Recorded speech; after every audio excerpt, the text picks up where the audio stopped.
Welcome to the TU Markets Media Show. In this episode, we will look at the 1920 Depression and why it matters. Now, I'll focus on three areas in this show. The first one will be what happened in 1920. The second one will be why the 1920 Depression matters. And the third one will be why we need a deflation-based crash, just like 1920. So what happened in 1920? In simple terms, there was a sharp deflationary depression over the space of 18 months. I don't use history as a pretense for future events, but I do use historic economic events as an indicator for comparing cycles. But the fact is, since 2001, we have basically indirectly copied the events that occurred between 1901 and 1919. And here's why. In 1901, there was a stock market crash in America. Industrial and mainly railroad stocks collapsed across the board. And it caused a short-term recession after the stock market collapsed. Now, exactly 100 years later, in 2001, the stock market crashed because of the dot-com bubble. Internet and tech stocks collapsed across the board. A lot of companies went bankrupt. In 1907, we had a banking crisis. Banks collapsed and JP Morgan basically bailed out the US banking system. This was due to the copper market collapse and it spread to the banks, therefore bringing down some of the banks, kind of like how the mortgage market was failing in 2008 and brought down various banks like Lehman Brothers and others. 2007, 2008, exactly 100 years later to 1907, we had another banking crisis. The exact same thing happened. Instead of copper, it was mortgages, and instead of JP Morgan bailing out the banking system, the Federal Reserve did. So we had in 1907 a banking crisis, and in 2007, 100 years later, we also had a banking crisis. And the crazy thing is both these crises occurred in October, the exact same month. Now let's look at the social and society and political side. In 1912, global populism started to rise exponentially. 5% of the US population were members of the Ku Klux Klan. Socialism increased and fascism started to creep in. Unions started to cause trouble, and there was an anti-establishment movement that was building up. Oswald Mosley became MP in 1918. There was political hostility and protection started to come in. Now, 100 years later, from 2012 to now, we are witnessing the same thing. Racism is rising and so is fascism. Hate crimes are rising. The Ku Klux Klan are coming back, as we see in the Charlottesville protest. Tommy Robinson to National Action. They're all gaining momentum. Although National Action ended up going to prison. But the bottom line is all these far right and even far left groups are all gaining momentum. There's political hostility. Unions now have a lot of strength. Anti-establishment motive is back again. Socialism is coming back and protectionism is creeping back in. So the events that occur between 1912 to 1919, we are witnessing the same type of events that have occurred since 2012 to now.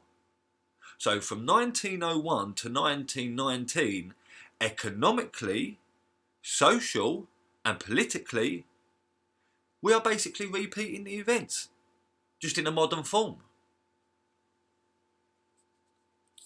So why does the crash of 1920 matter? The main reason why is because the next economic crash will cause what the crash of 1920 caused. We will have a coming crash where prices across the board will collapse. And this will trigger a deflationary spiral. What is deflation? Deflation is the opposite of inflation. Inflation is where prices rise across the board.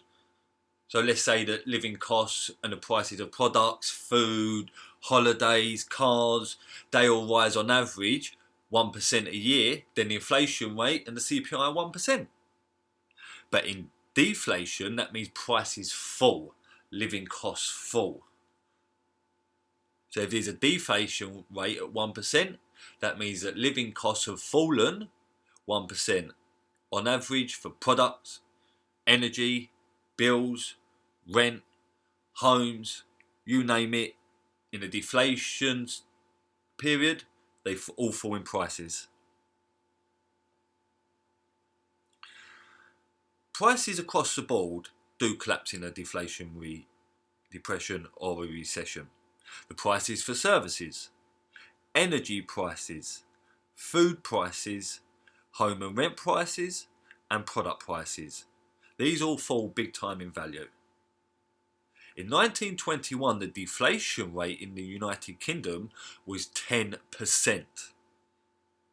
A year later, in 1922, the deflation rate in the United Kingdom was 14%. Another problem with a deflationary recession or depression, debt becomes more expensive to service. Therefore, there will be a wave of defaults on loans. Interest rates also rise. The profit sales fall. Product prices fall. The prices for services fall. And debt costs more, and the effect of this will cause layoffs and unemployment. The other reason is the velocity of money in an economy declines. The higher velocity of money means the more money people are spending. The more money change hands. So if I pay someone some money, they pay someone else, they pay someone else, they buy a product, they pay a bit of tax. That's a higher money velocity. But if I pay someone some money and they save that, that's a low money velocity. And in the deflationary recession or a depression, money velocity declines. A lot of economists and pundits tend to believe that we will have a period of high inflation. But that is solely based on central banks pumping money into the system when the economy next crashes. Basically QE 10 years later, round 2. But what I feel and believe is coming is a deflationary period. Global inflation has fallen 90% over the past 45 years from 1970 to 2015. So in a long-term period, inflation has actually fallen a hell of a lot. But a lot of economists and pundits believe that inflation will come in the next recession or depression. But that's only based on the fact that central banks pumping money into the economy again, just like they did in 2008. But in the crash of 1920, the government did not intervene. They did not intervene in the markets or the economy, even after it crashed. This made the markets correct itself. And within 2 years, the USA embarked, and the globe embarked on, a booming 8-year period, which is also known as the Roaring Twenties. So if there is a depression or recession coming very soon, and the government, central banks do not get involved, which is high potential because it will cause a lot of social hostility, then the market will indirectly correct itself. Therefore, inflation will be suppressed due to deflation increasing. Now, why will a deflation-based crisis help us? Because of deflation itself. Now, I believe there will be four main fundamentals that will help us in a deflationary-based recession or a depression. The first one will be purchasing and buying power increases. Now, I'll give you an example. Let's say a worker today takes home £2,000 a month after tax. And that worker's current living costs and rent is £2,000 a month. So their income is exactly the same as their outgoings. But let's say living costs and their rent then fall 10% across the board because it's a deflationary period. That worker's living costs and rent then comes to £1,800. But because they still take home £2,000 a month, they have an extra £200 a month to spend. Therefore, their purchasing and buying power has increased. Now imagine this with millions upon millions of workers. The effect on the economy would be so great. Another fundamental is cheap prices creates a demand for new buyers, which in return creates economic growth and tax income. The third fundamental is contracted liquid capital will get pushed into the economy by banks. This will be at the end of the recession and depression, and this will be one of the main things which will take us out of a potential economic depression or recession. As we see in 2008, the credit crunch didn't really help us. But the minute credit started getting put back into the economy, that's when the economy started to grow again. So contracted liquid capital will get released, pushed into the economy by banks, and that will create growth and investments. And also that will create jobs. The fourth main fundamental will be investments become cheaper. Let's say you're a foreign company and you wish to invest £100 million in goods, properties and services to start a new big business. But if you do this during a deflationary period, that could cost you £80 to £90 million. Therefore, your investments become cheaper, and when your investments become cheaper, you'll then invest more. And when you invest more jobs are created, more tax comes into the system, and more money is spent in the economy. So they're the main fundamentals that will be very positive. They're the main four fundamentals that will be very positive during a deflationary based recession or a depression. Purchasing and buying power increases. Cheaper prices creates demand for new buyers, which then creates economic growth and more tax income. Contracted liquid capital then gets pushed into the economy by banks. And the last one is investments become cheaper. These four main fundamentals will end up triggering a big rally after a deflation-based recession or a depression. It will be a reset. Unemployment figures will rise, but a boost in buying power and cheaper prices will then counter the rising unemployment numbers. So home prices will fall. That will be good. Living costs fall. That will be good. Real wages rise. That will be good. Money velocity increases. That will be good. And demand rises, which is good.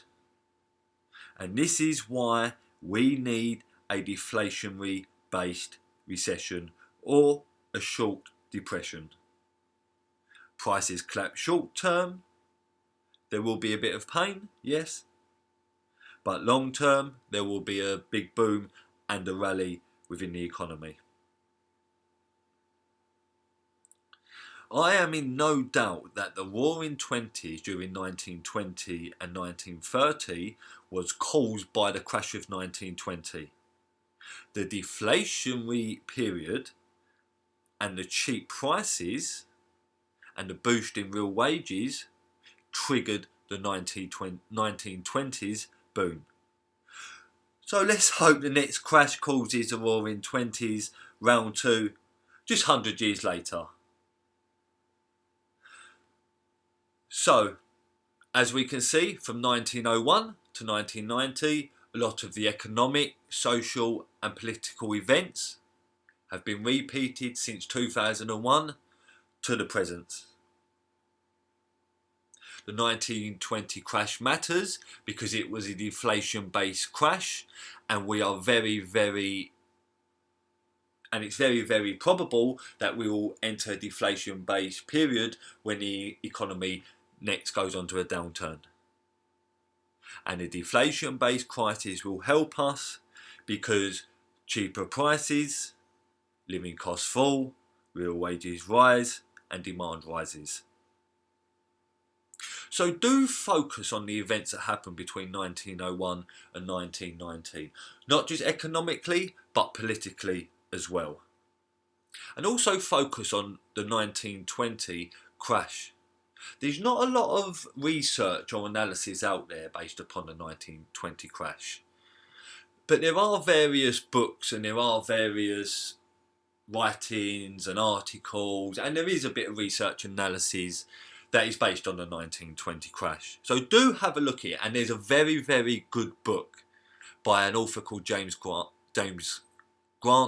It's called The 1920s Depression, The Crash That Cured Itself. So I would advise buying that book because it'll give you a good insight of what we've got to come. So thanks for listening to the show, and until our next show, have a prosperous and a profitable time.